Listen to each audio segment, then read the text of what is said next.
What's good, guys? We're back at it again with another video. First and foremost, I do have to say thank you guys for 3,000 subscribers. I was just telling someone, I remember literally almost a year to the day, I remember having to walk to the CAF or the Student Union at Graham to upload my videos. You know, I remember sitting in there with I took a picture of it. I'll even show you guys. I was sitting in there with 151 subscribers uploading the video. So just to see how far we've come in just one short year is kind of crazy. I can't wait to see where we take this in the future. But for 3,000 subscribers, I was thinking to myself, like, yeah, you know, I can't just come with a regular video. I want to do something a little fun. And if you guys remember, not too long ago, I came with a video saying, like, a video about times I've gotten dunked on in college, right? You know, a lot of people thought that was funny. You know, on the channel, in real life, our players at the prep school, at the high school, they thought it was funny. You know, this and that. But remember, in that video, I also said at some point I was going to come with my favorite bodies, the times that I've dunked on people in college. You know, and I've even posted, you know, some things because I'll play a little, you know, with the high schoolers. Some of the dunks I had, I windmilled one time, not a couple weeks ago, posted on my Instagram story. I got people swiping up, some of you guys swiping up saying, oh, you ain't got no bounce, I'll jump with you. Again, we got our players telling me they'll jump with me. I don't understand where the confusion is. So I figured, okay, what better moment to, you know, show you guys exactly what I've done, what I still can do, and why you should never jump with me, ever. So that's what as you can see by the title, video today, my favorite dunks in college. We're going to take this from freshman year all the way to senior year. A lot of these dunks have backstory to them. Let's get right into it. So this first one was I felt like it was my introduction to college. Of course, you know, the first time I scored at Siena was big, but this one was kind of in this game. I broke my hand a couple weeks earlier, so I just started coming back. I came back around conference play. We're at UNF. You know, I'm getting a lot of PT this game because I'm playing decently. I'm clicking. I'm feeling like I'm in the game. And my boy Brady throw that bounce pass, right? And I see two, thinking about it, and I'm like, man, I can get up faster than both of these dudes. Up in the air. And this is the first time in my entire career, you can see this replay right now. First time in my entire career after I dunked, I kind of flexed a little bit and yelled. First time in my career because I had like 7 in the first half. That was like my 7th point or something like that after I made the free throw, the and one free throw. Of course, I made that. But I think that was like my first time like flexing, like actually like in college, like, yeah, I'm here now. That was big. This second one for my freshman year, this was obviously, as you can see by the records, this was towards the end of the season. It might have been the conference tournament, but what people don't really know about this specific, you know, play, why it's so important to me, why I love it is at that time, as you see, when I'm starting to run and I'm trying to like rev up to run, I'm kind of limping. That is because during this game and in a lot of the games before I had a fracture in my left tibia. And I was playing with it, like actually playing with a fracture in my left tibia. I didn't want to tell anyone because I didn't want to lose playing time. I had already broken my hand. I didn't want to get that injury prone label.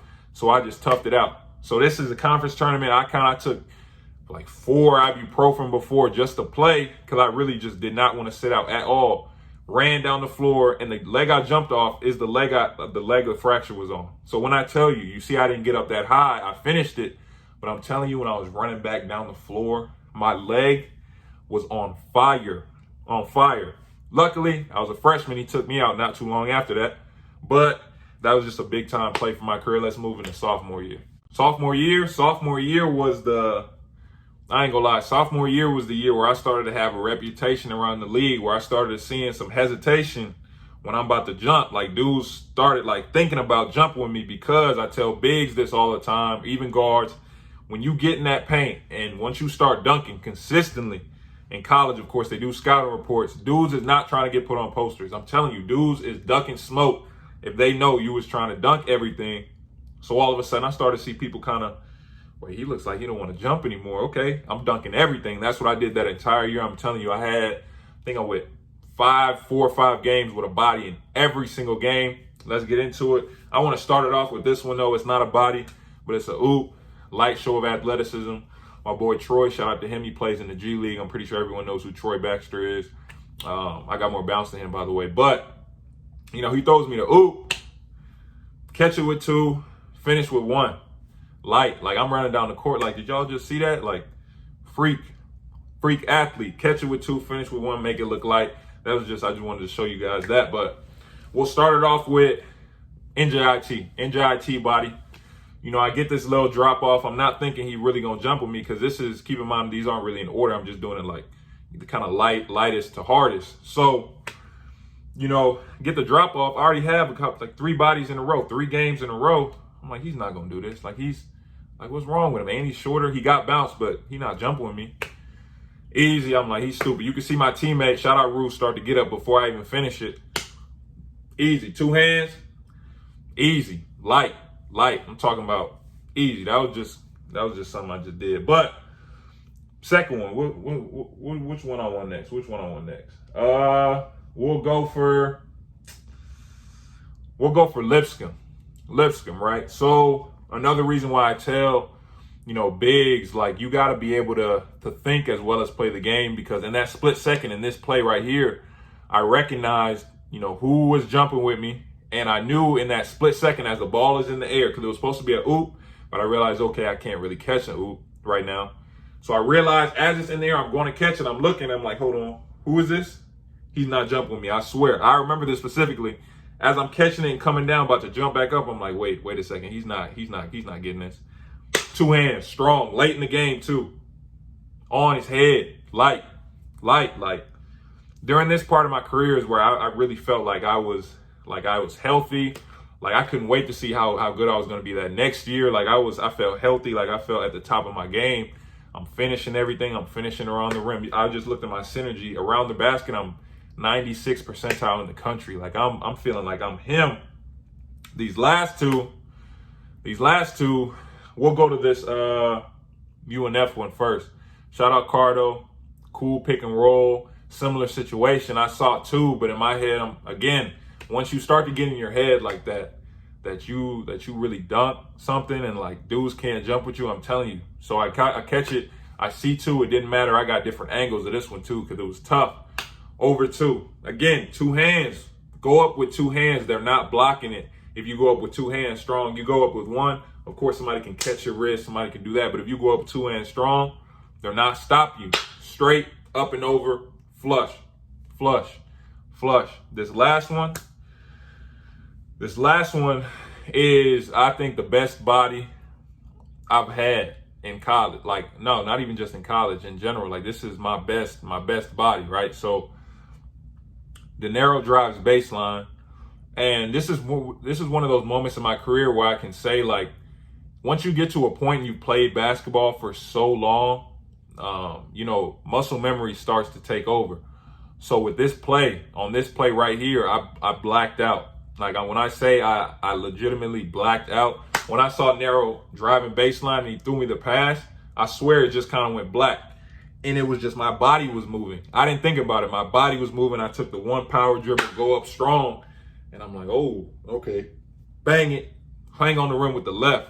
And again, this is when I'm really turned up, because I'm like, yeah, like it's that right now. Like, I'm really him. I think I finished with like 12 to 14 that game. And for me, most of my points was coming off oops, drop-offs, offensive rebounds. So I'm feeling it. So I'm like, yeah, I'm here. You see me yelling at him like I was not playing.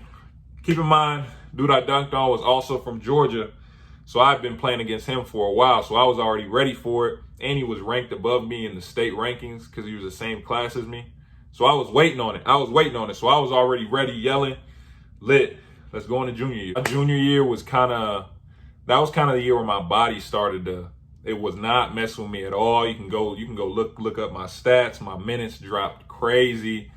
You know, I was just going through a lot at the time. I really wasn't mentally in the game anymore, just because my body just kept breaking down. Both of my knees were hurting me. Most of that year, I couldn't even practice. You know, so I was only playing in games. A lot of that season, my junior season of college, I wasn't really practicing at all. I would do maybe the day before the game, I'd do a little bit of practice, and then I'd participate and shoot around, and then would be ready game time and play in the games. That was most of my junior year, so it was hard to stay locked in mentally. But this clip right here is a putback, and at the time, like I was really going through it. Like every single day, my knees were swelling. Every single day I tried to play. So I was just really like, okay, can I even still play basketball anymore, right? But this entire week that I got this putback, I felt good that entire week in practice. I'm killing, I'm finishing around the rim.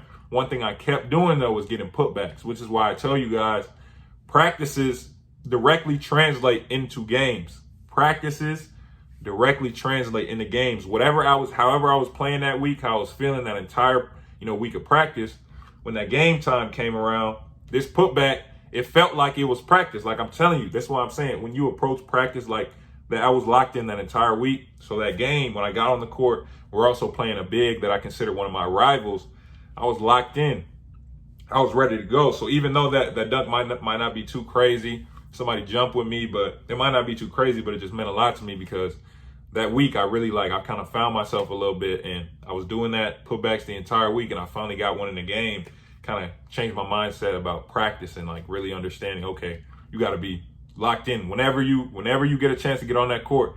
Practices, I don't care if you're tired, I don't care if your knees are hurting, you need to be locked in because it's going to translate into a game. Let's go into my final year, senior year. Senior year for me, I've told you guys before, I left Gulf Coast, hit the portal. Initially, didn't get the response I expected to from the portal. That's why I made videos on the portal. It's spooky out there. It's spooky in the portal. I'm telling you, it's hard if you're not averaging double digits. As a big guard, really just in general, as a D1 athlete, if you aren't averaging double digits or were 5-star, 4-star before, it's kind of hard to go D1 to D1 transfer. And I was getting a lot of D2 calls, things like that. Finally get the opportunity at Graham. Told you guys before, I only played the first 7 games before my knees finally kind of just gave out. It was done, when I came back from Christmas break. But this Arizona game, it's kind of similar to my junior year, the putback. It was just kind of, because I was at one point my senior year, I tried to I don't, only my parents really know this, but I was pretty much done. Like I tried before the season even started, while we were ramping up to get into the season. I'm telling you, I was in the training room every day, every single day. I think I even got a clip of it. Let me show you guys right here. Like I was in the training room every single day, like really struggling. Knees were swelling. It hurt to walk. Like it hurt to do everything, right? But at some point, I don't know, my knees just started feeling better. And I got to play in our first 7 games, non-conference games. So we're playing against high majors. And this one we're playing against Zona. Playing against Zona, they have Koloko, who's, I think he's supposed to get drafted this year, footer. And that's my matchup for the game. So I'm already kind of hyped, like, because I look to play like 5-star bigs, whoever's going to get drafted. I want to see how I look against you. So in this game, when I'm finishing and you see like the first dunk, I kind of, shout out Vail, dropped it off, finished it. I'm like, yeah, like this is against Arizona. Like I'm back now. Like, yeah, like this is that. I get the pick and roll. You know what I'm saying? Finish off 1 foot. This is when I really feel like you got Dalen Terry. He's supposed to get drafted too this year. So, I catch it off one. I catch the pick and roll pass, jump off one. At first, I'm not sure what to do in the air, but then I realized, wait, the rim is right there. Dunk this. Dunk it so that I'm really feeling myself like, yeah, Brian, like you're finally back. Like, everybody who said that you were going to be done after your junior year, you need to just stop and not play anymore. You're proving them wrong. Same thing with this Grand Canyon clip. This is another footer, legit footer. Granted, he was under the rim, but still, like these plays my senior year, these dunks my senior year, like really, they meant a lot to me. It meant a lot to me. I only played 7 games, but just to be able to prove to myself, like, okay, you can deal with adversity and you can come back. So everybody who's dealing with injuries, anybody who's dealing with any type of adversity, like just keep pushing. Like these dunks, yeah, this video was supposed to be funny, lighthearted, but at the same time, like it's also a story of me, like how I was persevering, how I kept going. You saw, I told you, freshman year, had a fracture in my leg, a fracture in my tibia, kept playing. Sophomore year, just finally started to get back into my rhythm, feel like, okay, like I'm back, right? After my surgery, after they put a rod in my tibia, that's another thing I forgot to say. My sophomore year, I played with a rod in my tibia, so I'm still trying to get used to that. Junior year, my knees they starting to swell. They're starting to show signs of deterioration. Still battle back, play as much as I can that year. Then my senior year, I end up playing the first 7. But those first 7, I'm telling you, they meant a lot to me. They meant a lot to me. But hope you guys enjoyed this video. It's a little lighthearted. vid. Like, share, subscribe, turn on post notifications. Appreciate you guys watching. Remember, with the one-on-one evaluations, subscriber breakdowns are going to the channel like these. Hit the website, like I always say. Appreciate you watching. I'll see you guys next time for the next video.